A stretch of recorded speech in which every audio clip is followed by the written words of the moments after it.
Président, Monsieur le Vice-président, chers collègues.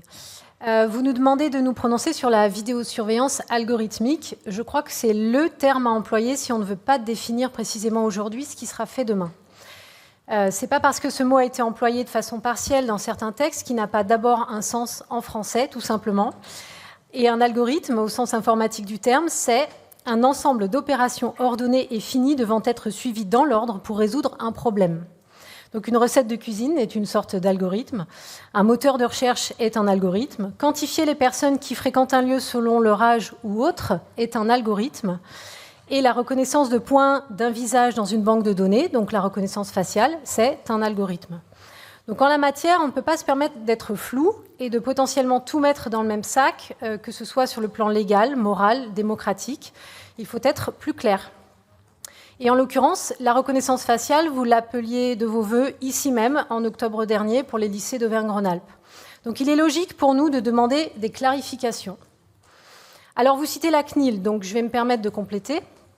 En novembre 2019, sur la reconnaissance faciale, la CNIL nous dit, ouvrez les guillemets, « Le débat sur cette technologie doit être proactif et prospectif. L'objectif est d'éviter de découvrir un jour, après coup, que par l'accumulation progressive de nouveaux cas d'utilisation de cette technologie, par sa diffusion à bas bruit dans la vie quotidienne des citoyens, la société aurait changé sans que cela ait fait au préalable l'objet d'un débat d'ensemble et d'un choix politique délibéré. » Et la CNIL encore, en 2022, cette fois sur ces caméras que vous qualifiez d'intelligentes. Ouvrez les guillemets. « Cette technologie ne constitue pas le prolongement des dispositifs existants, mais un changement de nature. Elle est porteuse d'opportunités, mais aussi de risques nouveaux pour certains droits individuels, notamment le droit à la vie privée. La CNIL recommande que les usages de ces technologies soient le plus possible localisés et réservés au cas où ils présentent la plus-value la plus forte, si possible en lien avec l'intérêt général, en les assortissant de garanties appropriées. Quelles garanties est-ce que vous apportez ici ? Quel dispositif de contrôle pour savoir où ces technologies sont vraiment utiles ? Et si l'État vous dit oui, quel débat public allez-vous proposer aux populations concernées avant de passer à l'action, à huis clos, en commission permanente ? Il n'y a pas dans ce texte de garantie que vous n'êtes pas tout simplement en train de nous mener à bas bruit vers une dystopie à la Big Brother ou Minority Report. Et à l'inverse, vous dites qu'on est contre la sécurité. C'est pas vrai. Seulement, nous ne croyons pas à un technosolutionnisme qui serait gourmand en matière et en énergie comme fuite en avant pour pallier les manques d'effectifs humains ou l'absence de la région sur la politique de la ville, qui a pourtant la possibilité d'agir dans les quartiers prioritaires sur les dispositifs de plein emploi, d'émancipation par l'éducation, de prévention, etc.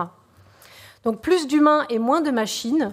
Nous, on voudrait avoir une conversation avec vous sur une vision plus large de la sécurité, qui prenne en compte les faits sociétaux, les inégalités et toutes les dimensions de la sécurité pour tous et toutes.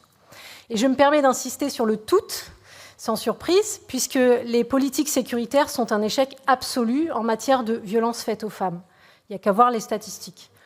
En plus d'être hors cadre légal vous concernant, puisque comme rappelé par le gouvernement tout récemment au Sénat, le président du conseil régional ne dispose d'aucune compétence en matière de vidéosurveillance. Le juge administratif pourrait décider d'annuler une délibération décidant de la mise en place de telles subventions aux communes. Et une telle annulation pourrait conduire au remboursement par les communes des sommes déjà versées par le conseil régional. Donc c'est par-dessus tout un risque financier que vous faites courir aux communes. Nous ne pouvons pas voter ce rapport.